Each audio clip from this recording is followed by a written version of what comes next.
Now, now our next speaker, before she speaks, I'll introduce a few things about that talk. I think both of us are presidents of Maharashtra Ophthalmological Society in the past. We have been working for Maharashtra Ophthalmological Society.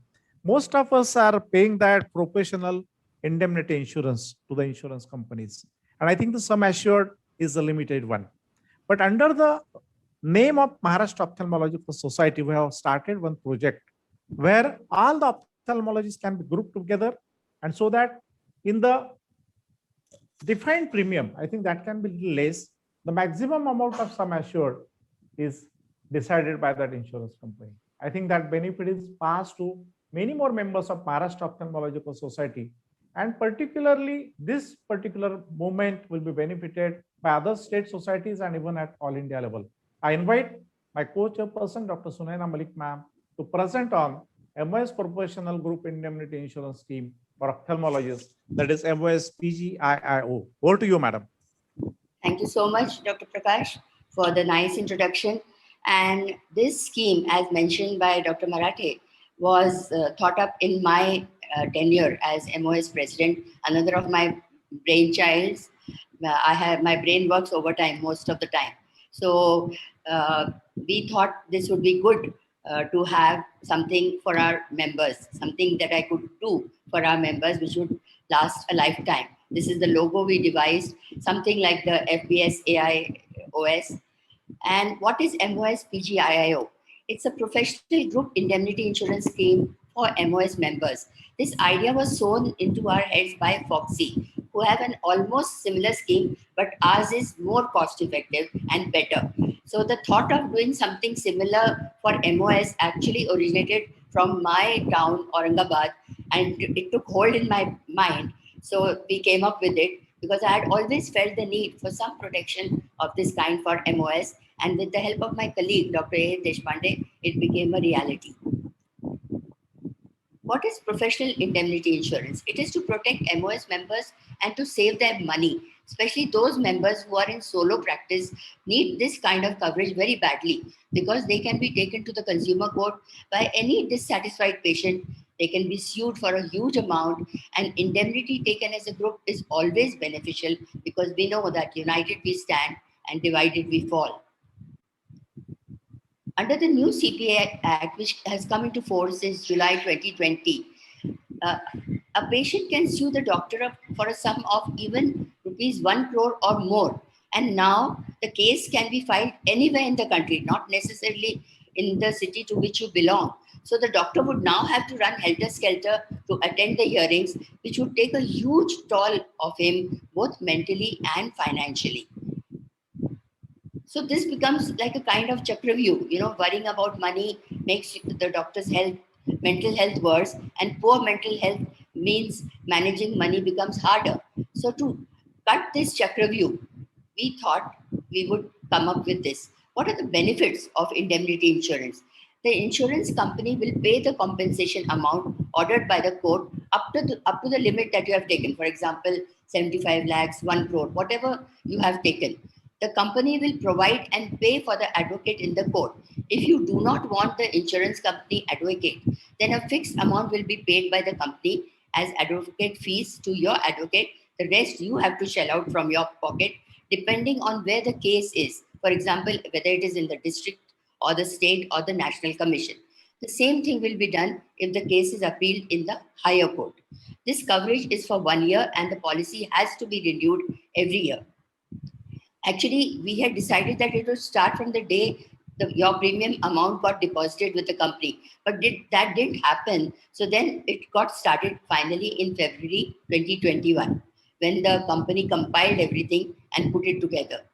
The additional benefit of this was that we would get support from the company even in criminal cases. The indemnity insurance with 1-to-1 ratio up to 5 crore at a very competitive rate, but one has to enter the scheme before 31st December 2020. We relaxed this time limit a bit. So we increased it to 15 January 2021 so that more members could join. And finally, you will not believe that we were targeting 200 members. We ended up having 400 plus members entering this scheme. So what the company had suggested was that most of the members already had indemnity schemes going on.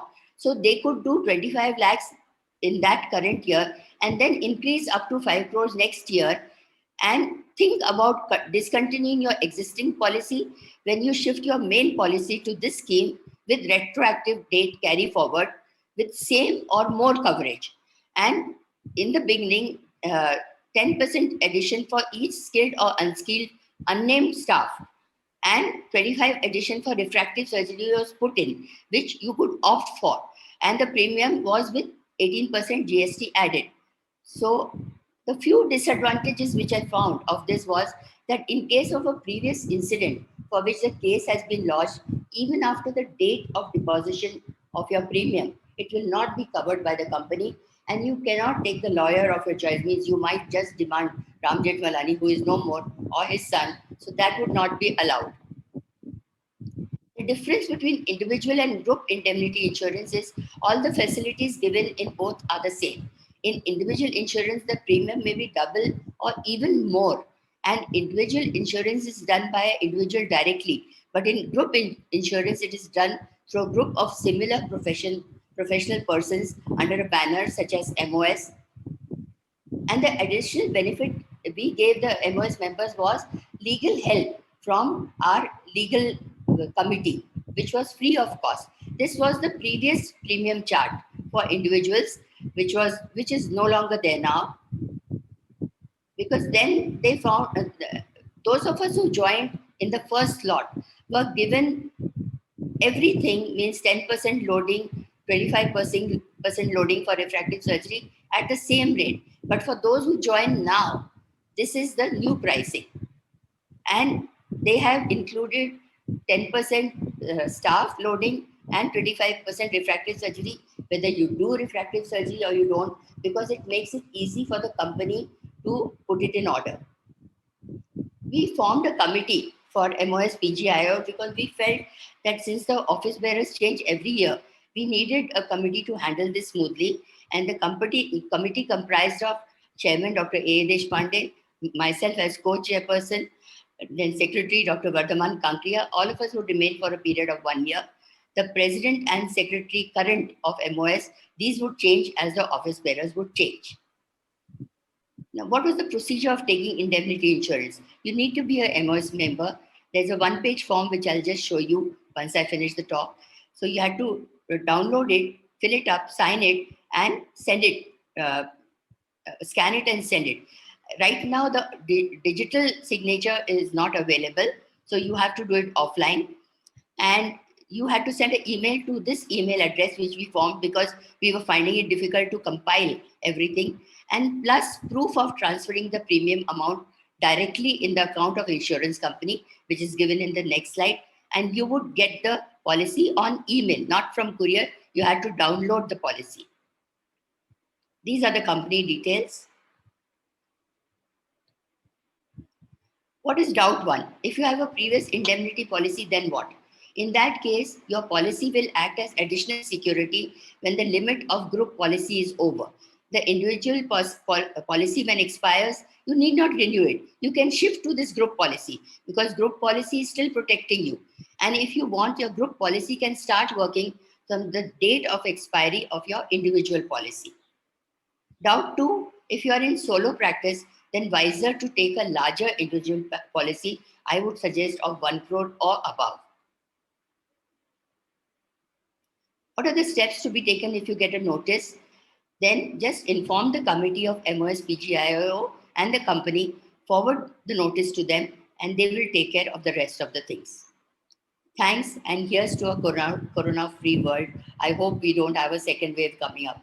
I would, at this point, like to thank AIOS and Chairman Scientific Committee, Dr. Partha Biswas, for giving Dr. Marathe and me the chance to put this session together and giving us a chance to speak also. Thank you so much. Thank you, ma'am. I think it was very well explained from your side about the scheme. And most of the members who are members of other states also will get motivated, and they may start such sort of scheme in their states also. And even the members of Maharashtra Ophthalmological Society, those who are not yet members of this particular scheme, will be motivated to become members of this. I That think it was the wonderful presentation, self-explanatory, and all doubts were cleared from your side. Thank And you. best job done by you as chairman of this committee, ma'am. The motive was that only, that maybe AIOS or other states could take this idea up and amalgamate it in their societies. So I hope that happens, because we are really benefiting. Thank you so much.